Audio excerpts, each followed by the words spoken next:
મારું નામ છે ઘનશ્યામ પટેલ અને આજે આપણે અર્થશાસ્ત્રનો અભ્યાસ કરીશું.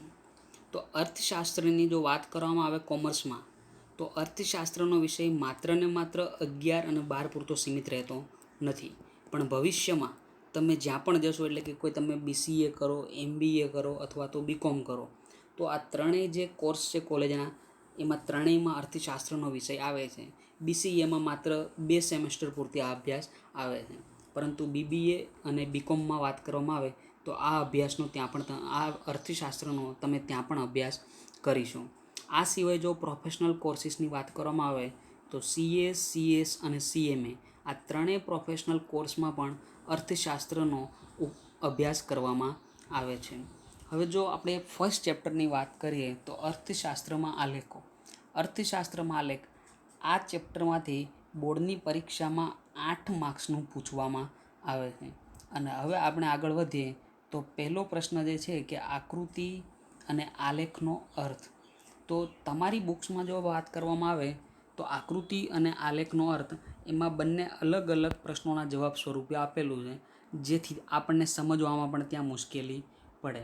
પરંતુ આપણે જો અહીંયા આકૃતિ અને આલેખનો અર્થ સમજીશું તો એક તફાવતના બેઝ ઉપર સમજીશું, એટલે તરત આપણને આકૃતિ અને આલેખ આ બંનેમાં શું તફાવત છે એની ખબર પડે. જો આગળ વાત કરવામાં આવે કે આકૃતિ અને આલેખ, તો અવલોકિત માહિતીનું ચિત્ર દ્વારા પ્રતિનિધિત્વ, જ્યારે આલેખમાં પણ અવલોકિત માહિતીનું ચિત્ર દ્વારા પ્રતિનિધિત્વ. એટલે કે આકૃતિ હોય કે આલેખ હોય, બંનેમાં એક જે એની વ્યાખ્યા કહો અથવા તો એનો અર્થ કહો એ સરખો જ આવશે કે માહિતી જે પણ તમને આપેલી છે, અવલોકિત માહિતી, એને તમે ચિત્ર દ્વારા રજૂ કરો છો તો એને આકૃતિ પણ કહેવાય અને એને જ આલેખ કહીશું. જે બીજો પોઈન્ટ છે કે સ્કેલ માપ ધ્યાનમાં લેવામાં આવે છે, જ્યારે આલેખમાં પણ તમારે સ્કેલ માપ ધ્યાનમાં લેવું પડે છે. એટલે કે પ્રથમ અને દ્વિતીય આ બંને પોઈન્ટની વાત કરવામાં આવે તો અહીંયા તમને કોઈ તફાવત જોવા મળતો નથી.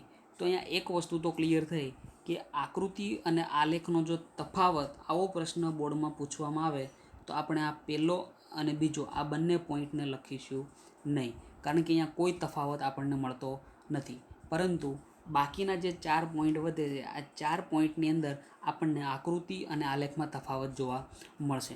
હવે વાત કરવામાં આવે કે સ્કેલ માપ ધ્યાનમાં લેવામાં આવે છે, તો એની અંદર હવે આગળ આપણે સમજીએ કે સ્કેલ માપ, તો કઈ રીતે સ્કેલ માપ અલગ અલગ હોઈ શકે. તમારી બુક્સનું આ એક્ઝામ્પલ આપેલું છે, તો અહીંયા આપણને ખબર છે કે મેક્સિમમ વધુમાં વધુ જે વૃદ્ધિદર આપેલો છે એ 24.80નો આપેલો છે, અને જ્યારે સામે બીજું એક ઉદાહરણ છે એમાં વધુમાં વધુ જે વેચાણ આપેલું છે એ 65નું આપેલું છે. તો આપણને ખબર પડી જાય કે આપણે જે અહીંયા જે સ્તંભાકૃતિ, તો સ્તંભને વધુમાં વધુ 65 લઈ જવાનો છે. તો આપણે એ રીતે વાય ચલ ઉપર એ રીતે વધુમાં વધુ 70 અથવા તો 65 થાય એ રીતે એક આપણે આકૃતિ ડ્રો કરીશું. જ્યારે અહીંયા 24.80 આપેલો છે તો વધુમાં વધુ 25 અથવા તો 30 એની આજુબાજુ સુધી આપણે વધુમાં વધુ વાય ચલ ઉપર આગળ લઈ જઈશું. તો અહીંયા આપણે જે માપ લીધું અથવા તો જે આપણે કહીએ કે જે સ્કેલ માપ લીધું છે એ 5 થી 10, 15, 20, 25 અને 30 કે 5-5નો તફાવત લીધેલો છે. જ્યારે અહીંયા જો જોવામાં આવે તો 10, 20, 30, 40, 50, 60 અને 70. તો જો સ્કેલ માપને ધ્યાનમાં લેવામાં આવે તો આપણે આકૃતિ અથવા આલેખને યોગ્ય કદનું બનાવી શકીએ. એ માટે આપણે સ્કેલ માપનો ઉપયોગ કરીશું, જેનો ઉપયોગ બંનેમાં થશે, આલેખમાં પણ થશે અને આકૃતિમાં પણ થશે. તો અહીંયા આ બંને પોઈન્ટમાં કોઈ તફાવત ન આવતો હોવાથી આપણે એને તફાવતમાં લખીશું નહીં, પરંતુ જો માત્ર એવો સવાલ આવે કે આકૃતિનો અર્થ આપી તેને સમજાવો તો આપણે આખું આકૃતિમાં જે 6 પોઈન્ટ છે એ લખી નાખીશું, અને જો આલેખ પૂછે તો આલેખના પૂરેપૂરા 6 પોઈન્ટ અહીંયા લખી નાખીશું, અને જો બંને તફાવત પૂછે તો આ બંને પોઈન્ટને છોડી દઈશું અને બાકીના 4 પોઈન્ટ લખીશું, જેથી એ તફાવત બની જશે. આગળનો પોઈન્ટ જો વાત કરવામાં આવે, થર્ડ પોઈન્ટ, તો આંકડાશાસ્ત્રનું ઊંડું જ્ઞાન જરૂરી નથી. આકૃતિ દોરવા માટે તમારી એવું જરૂરી નથી કે તમારા પાસે આંકડાશાસ્ત્રનું જ્ઞાન હોય, જ્યારે આલેખ દોરવા માટે આંકડાશાસ્ત્રના જ્ઞાનની જરૂર પડે છે. તો આંકડાશાસ્ત્ર એક તમારો વિષય જ આવી જાય છે 11-12ની અંદર. એના પછી આગળના પોઈન્ટની જો વાત કરવામાં આવે તો ચોથો પોઈન્ટ, સ્વયં સ્પષ્ટ માહિતી માટે દોરવામાં આવે છે, જ્યારે આલેખની વાત કરવામાં આવે તો એ અસ્પષ્ટ માહિતી માટે દોરવામાં આવે છે. તો ચોથો પોઈન્ટ અને પાંચમો પોઈન્ટ બંને એકબીજા સાથે રિલેટેડ જ છે. આપણે પહેલાં પાંચમો પણ જોઈ લઈએ કે અસતત આવૃત્તિ માટે દોરવામાં આવે, જ્યારે આલેખ છે એ સતત આવૃત્તિ માટે. તો અસતત આવૃત્તિ એટલે શું, એવો પ્રશ્ન પણ થાય અહીંયા. તો આપણને ખબર છે કે જ્યારે કોઈ પણ માહિતી આપેલી હોય એની અંદર ઘણીવાર તમે જોયું હશે આંકડાશાસ્ત્રની અંદર જોતા હશો કે અહીંયા વર્ગ આપેલો હોય છે કે 0 થી 5, 5 થી 10, 10 થી 15, અને અમુક જગ્યાએ માત્ર ને માત્ર નંબર આપવામાં આવે છે કે 5, 10 અને 15. તો જ્યારે પણ વર્ગ આપેલો હોય એ માહિતીની વાત કરવામાં આવે તો એ સતત માહિતી કહેવાય છે. વર્ગ આપેલો હોય એટલે કે એ અસ્પષ્ટ માહિતી છે. તો સતત માહિતી માટે આપણે આલેખ દોરીશું. જ્યારે માત્ર નંબર એટલે કે કોઈ સ્પષ્ટ માહિતી આપવામાં આવે તો એને આપણે કહીશું અસતત આવૃત્તિ.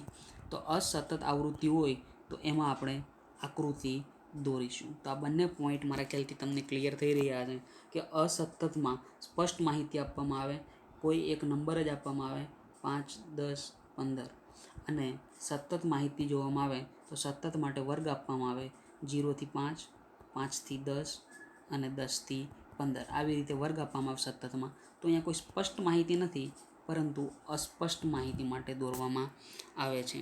અને છેલ્લે જો વાત કરવામાં આવે તો આકૃતિનો ઉપયોગ કોણ કોણ કરે છે અને આલેખનો ઉપયોગ કોણ કોણ કરે છે. તો આકૃતિનો ઉપયોગ જે કરે છે એ 3 સંસ્થાઓ કરે છે.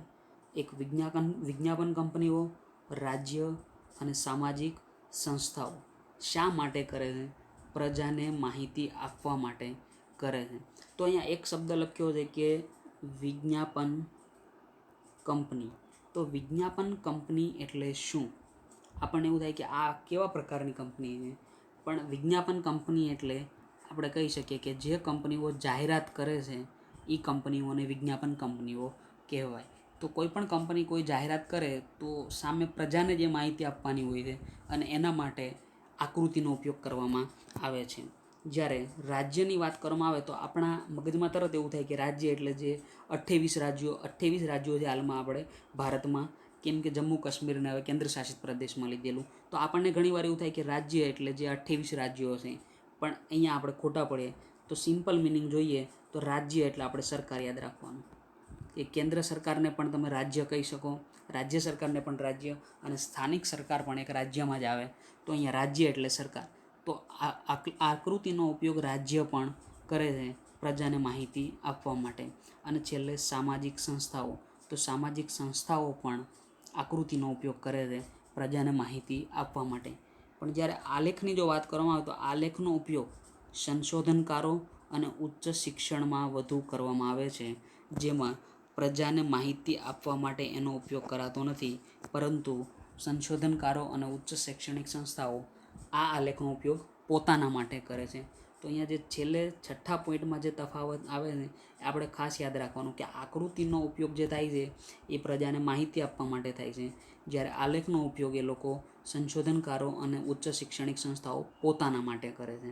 ફરીવાર હું બોલી રહ્યો છું કે આકૃતિનો ઉપયોગ પ્રજાને માહિતી આપવા માટે થાય છે, જ્યારે સંશોધનકારો અને શૈક્ષણિક સંસ્થાઓ આલેખનો ઉપયોગ કરે છે. આકૃતિનો ઉપયોગ વિજ્ઞાપન કંપનીઓ એટલે કે જાહેરાત કંપનીઓ, રાજ્ય એટલે કે સરકાર, અને સામાજિક સંસ્થાઓ પ્રજાને માહિતી આપવા માટે કરે છે, જ્યારે આલેખનો ઉપયોગ સંશોધનકારો દ્વારા તથા ઉચ્ચ શિક્ષણમાં વધુ કરવામાં આવે છે, જે લોકો પોતાના માટે આલેખનો ઉપયોગ કરે છે. અને હવે આગળ જોઈએ આપણે તો જે ઉદાહરણો તમે અહીંયા જોયા એ જ ઉદાહરણો આગળ બોક્સમાં પણ આપણે આ બંને ઉદાહરણો જોઈશું એક વાર. પણ અત્યારે મેં માત્ર તમને સ્કેલ માપ કઈ રીતે સમજાવવું એને ધ્યાનમાં લઈને આ ઉદાહરણો લીધા હતા. થેન્ક્સ.